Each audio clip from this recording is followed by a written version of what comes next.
पहले अमृतसर में रहते थे। मम्मा की दो बहनें थी, माँ थी, एक भाई था और बाप था। तो उनका बाप जो था बम्बे इधर उधर दूसरे बड़े बड़े शहरों में बहुत बड़ा व्यापारी था, जैसे हमारे ब्रह्मा बाबा थे। अचानक ही उनके पिता का क्या हुआ, व्यापार में घाटा पड़ गया और उनको अटैक हुआ और वो चल बसे। अब मम्मा की माँ तो रोने वाली थी, बाप पहले भाई चला गया, अब ये पति चला गया। तो अब उन्होंने अमृतसर छोड़ के हिंद हैदराबाद में कराची में अपनी मासी के घर, अपने मामा के घर, मासी के घर चले गए।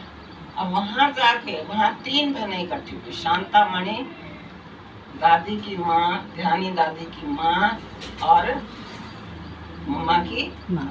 अब तीनों बहनें रोज बैठ के ऊंची ऊंची रोज बेरोती, क्योंकि तीनों ही अपनी पति को खो चुकी थी। और मम्मा जो थी, बिल्कुल शॉर्ट में सुना रही हूँ, बीच में मम्मा की बातें छोड़ दी मैंने कि मम्मा कैसे शौकीन थी डांस और गाने में। तो मम्मा, उनकी तीनों बहनें इकट्ठे रोज होती थी, सुखमनी और जप साहब का पाठ करती थी। तो अचानक ही जैसे रोज शांतामणि दादी की माँ जो थी वो गुजरी, वो बाबा के घर के आगे से गुजरती थी, जो बाबा का घर था। तो बाबा की युगल यशोदा ने देख लिया कि ये रोज माता जाती है, पता नहीं कहाँ जाती है। तो उनसे पूछा, बहन आप कहाँ जाती हो? वो कहने लगी, ऐसे ऐसे हम तीनों बहनों का पति जो है वो चला गया है, हम उनकी आत्मा को शांति देने के लिए जप साहब और सुखमनी का पाठ मिलके करते हैं। तो वो कहने लगी, ठीक बात है, यहाँ बाबा ओम की ध्वनि लगाते हैं, आत्मा का पाठ पढ़ाते हैं, आप आकर पहले देखो, फिर अपनी बहनों को ले आना, अगर उनको अच्छा लगे तो आप आते रहना। तो उसने कहा ठीक है। दूसरे दिन वो माता, तीनों माताएं बाबा के सत्संग में चली गई। बाबा वहाँ आत्मा का ही पाठ पढ़ा रहे थे कि आत्मा अजर, अमर और अविनाशी है, ये एक शरीर छोड़ दूसरा लेती है, इसमें रोने धोने की कोई दरकार नहीं। तो जब ये शब्द सुने, जब सत्संग शुरू होता था तो ओम की ध्वनि, और सत्संग पूरा होता था, जैसे ही ओम की ध्वनि लगाई, वो तीनों बहनें शरीर से न्यारी हो, और उनको तो ऐसे लगा जैसे हमें कोई शक्ति मिल गई है। जब वो माताएं तीनों अपने घर गई तो मम्मा ने कहा, रोज तो रोती चिल्लाती थी, आज तुम्हारे चेहरे बदले हुए हैं, ऐसा क्या मिला है जो तुम इतनी खुश नजर आ रही हो? तो उनकी माँ ने कहा, मम्मा की ऐसा है राधे, कल आप भी हमारे साथ चलना, हम तो अनपढ़ हैं, आपके स्कूल में गीता का पाठ भी पढ़ाया जाता है। तो वो बाबा जो है ना, ओम की ध्वनि लगाता है और आत्मा परमात्मा के बारे में बताता है, तो आप ज्ञान सुन के हमें भी सुनाना। तो मम्मा भी चली गई।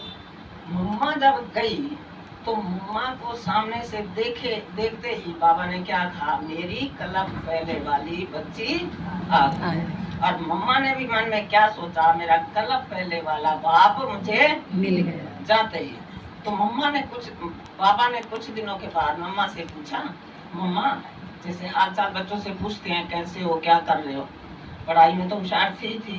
तब मम्मा की सगाई हो चुकी थी और शादी होने वाली थी। तो बाबा ने पूछा, मम्मा आप पीतम्बर धारी से शादी करोगे या सूट बूट वाले के साथ शादी करोगे? ये सोच के 24 घंटे के अंदर मेरे को जवाब है।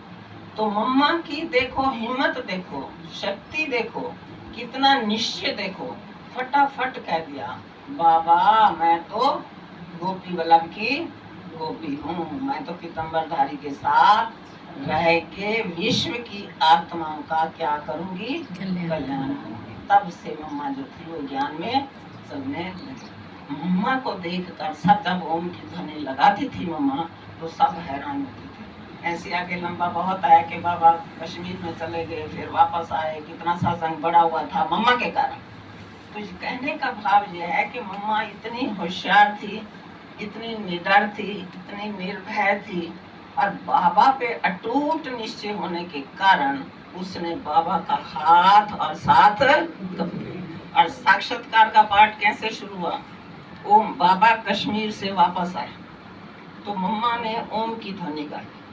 जैसे ही मम्मा ने ओम की ध्वनि शुरू की तो उनकी एक बहन पार्वती थी, एक गोपी थी। पार्वती पहले से ही शरीर छोड़ चुकी थी और गोपी जो थी वो मम्मा के साथ ज्ञान में आती थी।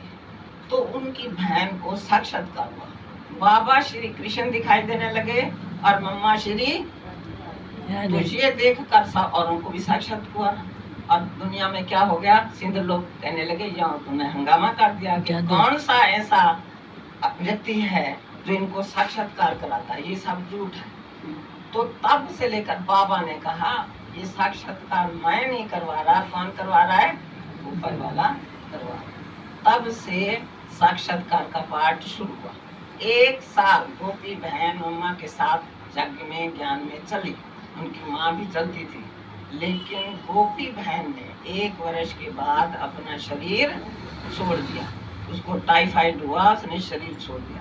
तब देखो बाबा का हुक्म और मम्मा का मानना।